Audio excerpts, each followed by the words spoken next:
This episode of Captured Pittsburgh's Darkroom has been made possible in part by contributions from Small Universe Media and Captured Identity. Today we're featuring the song Death in Paris by Doors in the Labyrinth.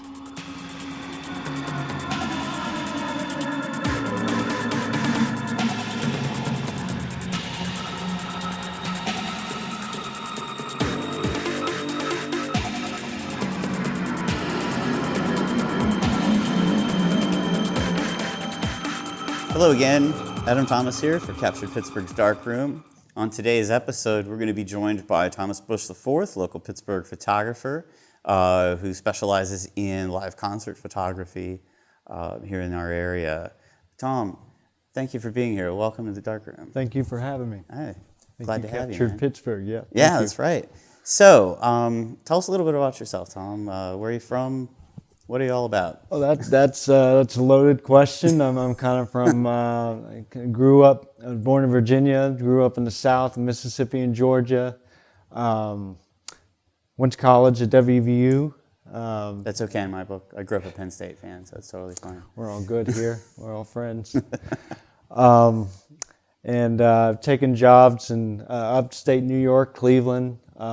Just kind of worked all over. Cool. Always been a visual person, even as a writer. Just always been drawn to like shadows and lights and patterns and designs that I see out, in everyday life. And so I've never really given that up. Even as a writer, I've always been conscious of that. And even in advertising, I wanted to know what the ad would look like so I could better frame my words for the ad. So I've always kind of wanted to kind of have my hands on a little bit of everything, even though that doesn't always sit well in advertising. So I take it that's your day job then, correct? My day job is actually a studio photographer at an auction house. Oh, sweet. Okay. So cool. I'm pretty much camera all day, every day. Nice. And I think I finally figured out that I'm meant to have a camera in my hand. It's just, and at the auction house, it's something new every day. We probably get, 20 to 50 new items every day, and I never know what it's going to be. And each little object requires different lighting and different setups. So, cool. I get to kind of learn, on the job as well. So. It's going to be a nice little window into history, too, I would Oh, imagine. absolutely. We get a lot of really cool stuff. We get a lot of musical instruments as well. Yeah. A 57 Strat. We had a 1964 Esquire Fender. Yeah. Butterscotch blonde. Nice. And sold for $10,000. Yeah, I believe it. Yeah. What's the absolute coolest thing that's come into the auction house? Well, right now at Ascendant Auctions over in Beaver Falls, if you ever want to check it out, we have a table made of malachite. Just the reserve is about $20,000. Wow. And this table was just in it's a house over in Ohio. It was just like a hallway table. Yeah. No big deal. Gold inlays, but pure malachite. Just a piece of uncut, it's just dazzling. It's just the best color green. Yeah. It's probably really gotta cool. weigh And we can't get rid of it. We can't find anyone to buy it. Royalty maybe, but. Right on. Yeah. So prior to this, though, is that where the advertising work came in then? You were writing ad copy? Yeah, I was a copywriter for 6 years. Worked on some accounts like Nestle, some Lawnmower, Lawn Boy, Hot Pockets. Oh, yeah. Just, a little bit of everything. That's cool. Coupons and magazine ads. And I enjoyed it. Being creative is always who I've been, but I never really felt like that was getting out, that it wasn't doing any good for anyone. It wasn't made to order creative output. Yeah, or people something. weren't really going to connect with some white paper that I wrote for Xerox. Right. It was just going to get thrown away. So I just always kind of felt a little I did great work there, but it means nothing. Right. And that's the more and more I got into photography, and the more I saw people kind of connect with what I was doing and how I was connecting with, how the different images spoke to me. I'm like, there's something there, like that I can actually, people can feel things from that. You made the emotional connection Yeah. that makes great photography what it is. Yeah. That's very cool, man. And I never really wanted to be a photographer. It was just... Well, what kind of drove you into that then? Like, what was the process or the choice that you kind of went, I've always had my parents always had cameras in the house, and I mean they're by no means photographers, but I remember always, like any parent, every little event, every special day, you got to get a couple pictures taken. You're not going to get out without it, Yeah. Oh yeah. And so I have two brothers, and then we would always just have to load up and just keep the pose, stay in the same place, and that was just part of it. And as much as I didn't enjoy that back then, I just always wanted to see the picture. Like I always wanted to see, of course we want to see what we looked like, and we were making a goofy face or whatever, but I always wanted to, like, okay, that's really cool how that little thing does that. When was the first time you got a camera in your hand? Do you remember, like, the first photo you shot? I don't remember. Or the first one that mattered anyway, I guess I'd say. The first one that mattered, when I really started to take notice that I might have some kind of something special, is the first time I actually went out on a road trip to go find something to take a picture of. Like, I'm not originally from the Western Pennsylvania area. So I remember just kind of going out on a country road, just really no objective, just find something that speaks to me. And I didn't even know what spoke to me yet. It was just like, I'll know it when I see it. And I stopped, a lot of big clouds that day. And it was a wide open farmland, just a country road cutting through the middle of it, like power lines. I still see it like very clearly. And I had black and white film. And I was like, okay, well, something will pop out.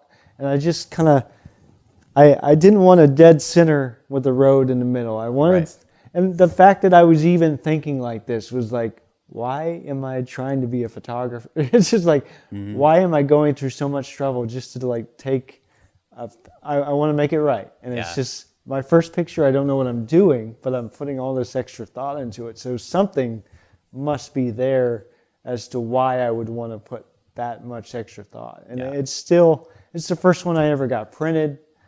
It's probably the first one I ever showed anyone, like, hey, I'm seriously kind of thinking about being a photographer. Yeah. And so that's cool. It's very cool. Yeah. It's interesting how that process happens. I remember I used to drive my family nuts on vacations because either I was stealing one of their cameras, the good. There's always the good camera, and then there's like the ones the disposable ones that used to be out a long time ago. Right. And I would drive everybody crazy because we'd be somewhere, and I'd have to line up the right shot of it. Not just we're walking past this famous thing, click, or whatever. Like I literally would lay on the sidewalk and get like the angle I wanted. Who does that? It was like 12, whatever. Right. But I think that push, whether photography becomes your thing or not, down the road in life, having that ability to kind of open your mind up a little bit and look at something differently like that, I think is definitely what I've found to be, like I said, the pattern with people that get into photography particularly. But I mean, other areas of life too. But it's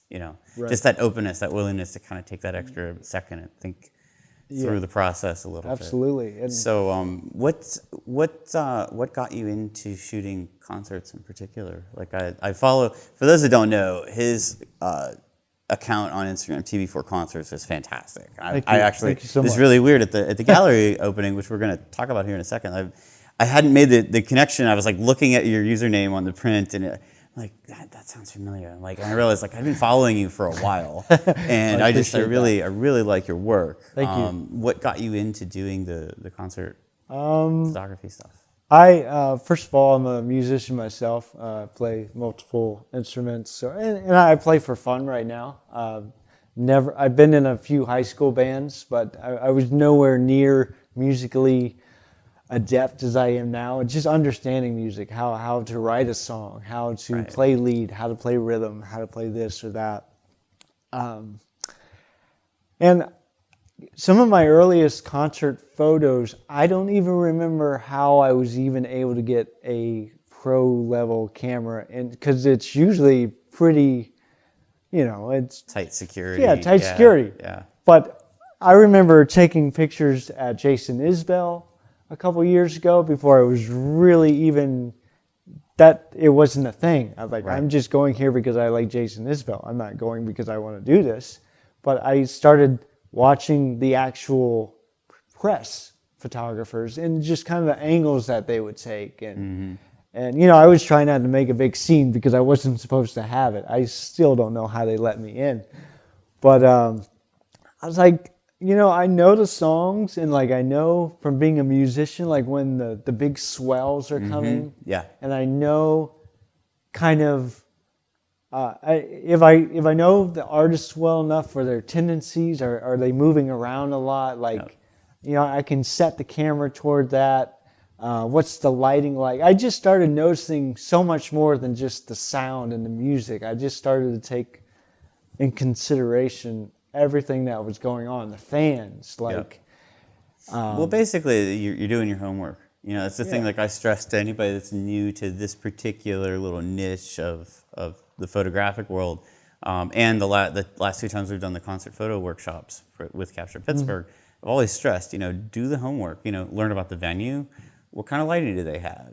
Get to know that before you walk in there that first time. Look up the band if they're on YouTube or Facebook or whatever. Even if they don't have video footage, you can at least tell something about the personality and build some of that anticipation going in. Just looking at a few photos of a band, get prepped like that. Right. And I think it pays off because you only have that moment. And it's almost like it's as bad as wedding photography. It happens once. Yep. Whatever it is that goes on that stage happens at one time. Right. And you have to be there and anticipate it. So, tell me about the photo that we featured in the gallery.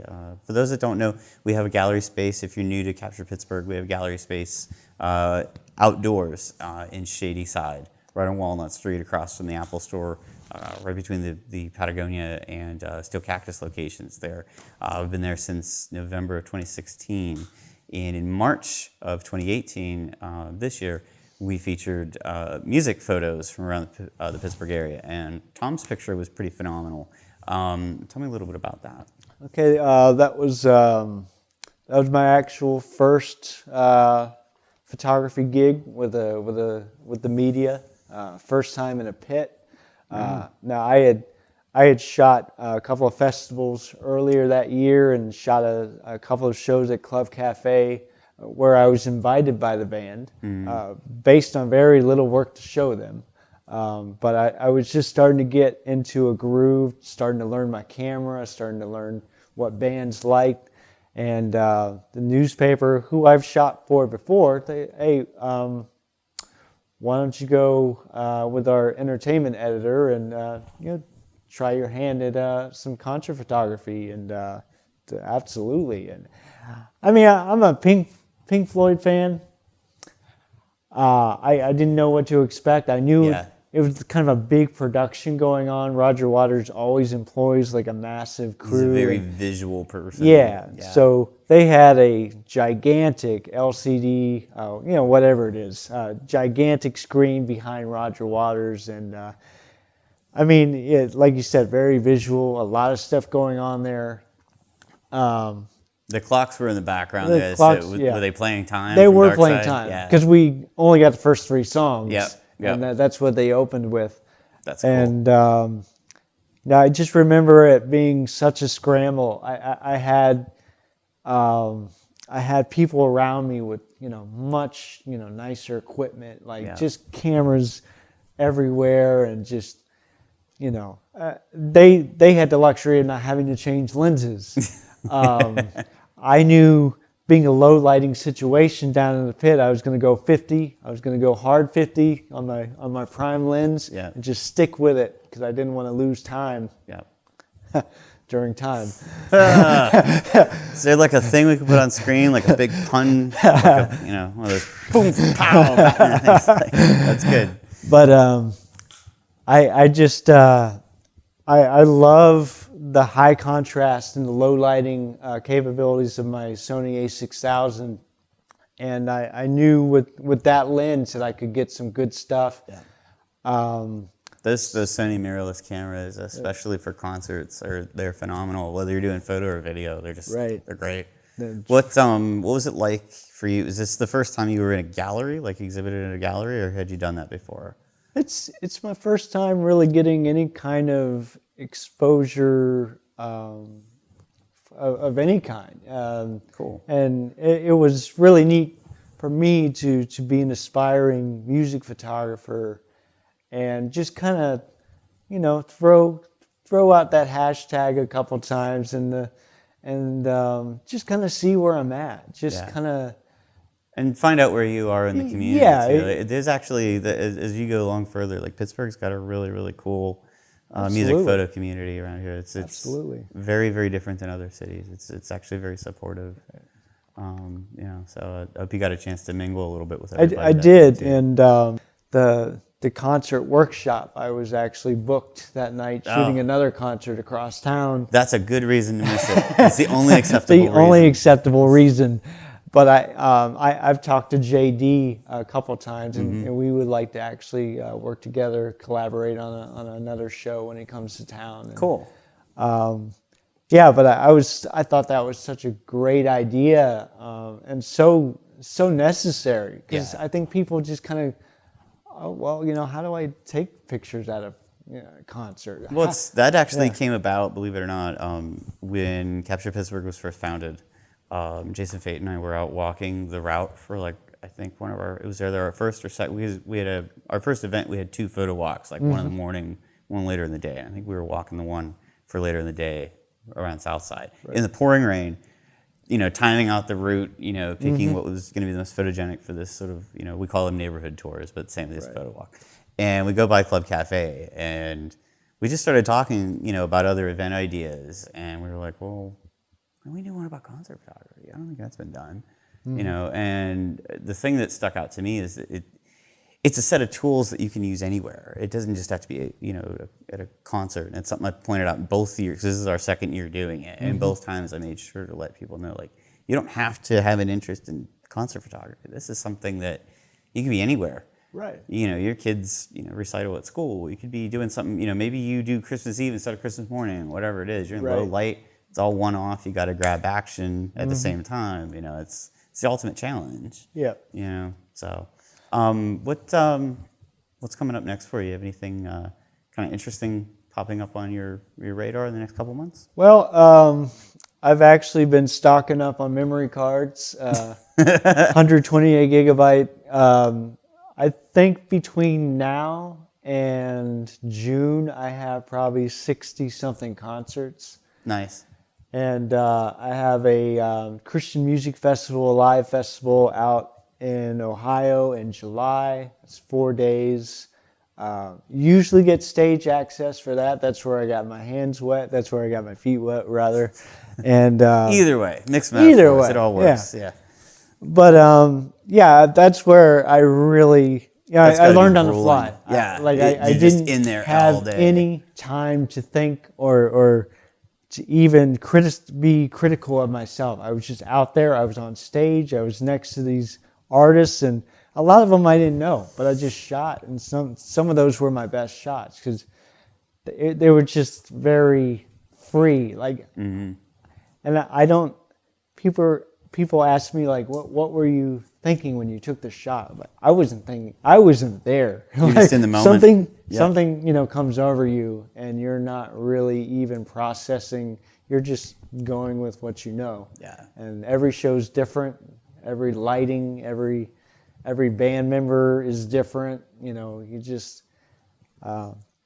So I just go. I make it a point with each show I shoot now to have an objective going in. That's the right approach. The kind of shots that I want to take. results Especially if it's that a I want to repeat get. client, Yeah. you know, you get, because I don't know about you, like I will review that ahead of time sometimes, like, well, hey, you know, last time we got, you know, audience reaction, you know, Right. or we got more ambient, you know, this time I need to see action shots of like what you guys are doing, you know, whatever, you know. So that It's sounds never like gonna, you've got, it's never gonna be the same show twice. that's right. You got quite a full plate then. That's actually really cool. Yeah, That's I'm good really to hear. excited. Yeah. Because it's so, I mean, it's a big community around here, but it's like some people know how to get that steady work like that. Some people it's like feast or famine. And, you know, that might be a good thing. Maybe we'll have to have you like be part of a workshop talking about like generating the business, you know, getting the job leads, you know, keeping the schedule full like that. That's very cool. And as important as it is to get steady business, I can't stress enough just the knowing when to take a few shows off. Yeah. Because you can feel it in yourself when you're just not really in the mood, or just it's not there. Yeah. And You can't get to that burnout point and then still be able to yeah. focus in on things properly. So that's what I'm really going to be monitoring in the next couple of months. Cool. You know, making sure I'm at a good place that I can go take the pictures that they're expecting at this point, because they've seen my work, and I don't want to let any artist down. I want to treat every artist like Roger Waters. You know? Right on. Where can folks, because this is both video and audio, it's going to be on iTunes as well as YouTube, so where can folks check out more of your work if they'd like to see what you do? All right. Well, on Instagram, I'm at WVU Bush, as well as TB4 Concerts. Follow both accounts. I do. It's not a plug. That's the truth. Thank you. But yeah, TV4 Concerts, exclusively concerts, because I always felt bad about my other account, people like getting all these concert photos. Yeah. So are you on? Do you have a website or anything besides that? I do. I'm on SmugMug at TV4 Creative. Try to keep it all. Pretty branded there. Yeah. Cool. Yeah. Very cool, man. That's not official branding, but You'll get there. Yeah. You'll get there. We know some graphics people if you need a logo. Jason Fait. I would appreciate that. All right, Mel. Hey, thank you so much for being here today on Darkroom. We really appreciate you. Thanks for having me. Sure thing. So if you like what we're doing here, make sure you subscribe to our channel. And if you're on YouTube, be sure to click the bell so you're notified. Every time we post a new episode, you'll be the first to know. Make sure also to share this with your friends, regardless of whether you're watching this on YouTube or Facebook or whatever platform you find us on, even iTunes. Let folks know about the podcast. We'd like to feature more than just photographers on this series at some point. We do want to be able to sit down with local musicians, filmmakers, and other types of artists within the greater Pittsburgh community. But also let us know in the comments section if there's something else you'd like to see. Any feedback you have is much appreciated, believe me. So on behalf of everybody here at Captured Pittsburgh's Darkroom, thanks for watching, and we'll see you next time. We hope you enjoyed this episode of Captured Pittsburgh Darkroom and would like to take a moment to discuss May's Open Air Photography Gallery. May is National Mental Health Awareness Month. Captured Pittsburgh and Dr. Adam Tripp of Better Stories have partnered to help bring awareness to how important it is for everyone to take a break for mental health. Mental Health Awareness Month has been observed in May in the United States since 1949. This May, we are using our open air photography gallery to highlight your favorite mental health escapes. These photographs can be from your favorite vacation destination, your favorite hangout spot, or your favorite pastime. We all need to make sure that we set a time aside for mental health and also reach out and help others that are in need. To participate in this month's gallery, you must tag your photographs with both hashtag CapturedPGH and hashtag Mental Health Awareness on Instagram, or upload them directly to our Captured Pittsburgh Open Air Photography Gallery page on Facebook.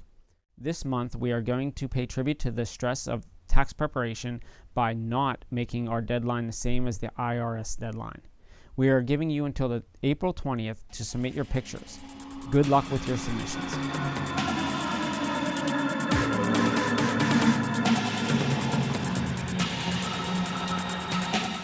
Captured Pittsburgh Darkroom is produced by Jason Fait, Adam Thomas, and Jason Kodat. Captured Pittsburgh Darkroom is a Captured Cities production, copyright 2018.